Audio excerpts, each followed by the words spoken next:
Welcome to Crisis in Perception, where we examine the systems shaping our world, one book at a time. This episode uses the film Memento as a case study to explore what happens when memory can no longer stabilize truth. So, at the heart of this film is the main character, Leonard, who has a rare type of amnesia that stops him from making new memories. But here's the thing, we're not really here to talk about one man's personal struggle. What we're really looking at is a total breakdown in the cognitive infrastructure itself, the very system our minds used to build meaning. See, this is a really important distinction. This isn't just about forgetting what happened yesterday. It's about losing the ability to connect the dots. Think about it. If you can't remember what happened a minute ago, every single moment becomes this isolated island. You're making every decision in a total vacuum, right? The whole chain of cause and effect is just gone. So what do you do when your internal hardware, your own brain, completely crashes? Well, you have to build a new operating system, but on the outside. And that's exactly what Leonard does. He creates this kind of external memory using photos, notes, and even tattoos to try and navigate his world. Okay, so you've got the tattoos, right? Think of those as the hard drive, permanent storage for his core mission.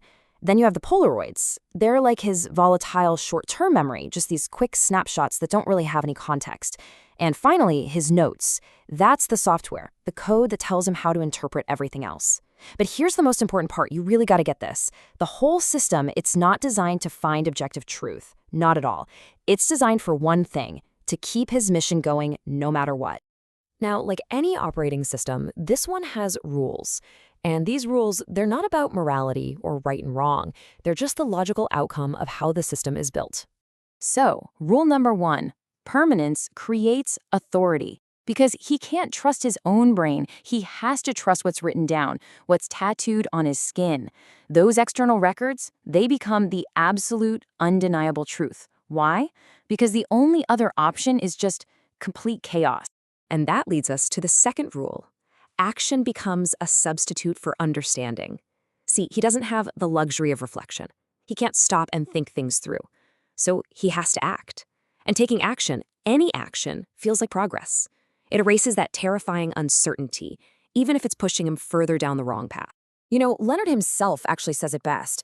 This line tells you everything. It's the system justifying its own existence. He's decided to trust his external facts 100% over his own, messy, unreliable internal memory.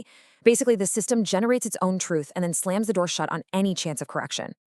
So what happens when you put all these rules together? Well, they lock together, and they create this really dangerous feedback loop. It creates a system that feels incredibly stable, but it's one where any error, any mistake, becomes a permanent feature.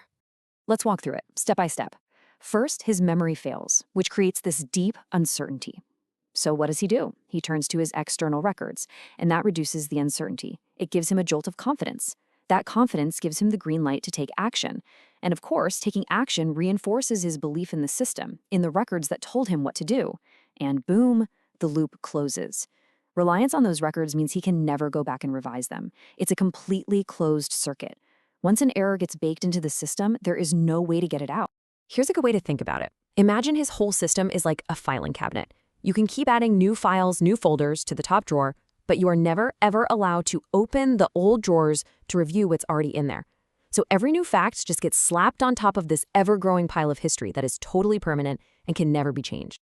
And this, right here, brings us to the most crucial insight from all of this. A system does not have to be correct to feel like it's working. I mean, Leonard's system gives him a sense of purpose. It gives him certainty in a world of chaos. From inside the system, it feels totally reliable, even when we can see it's built on a foundation that might be completely false. So Memento is way more than just a clever movie, right? It's really a mirror. Because think about it, we are all outsourcing our memory to external systems now, to our phones, to our social media feeds, to the algorithms that decide what information we see. And that forces us to ask a really uncomfortable but really critical question.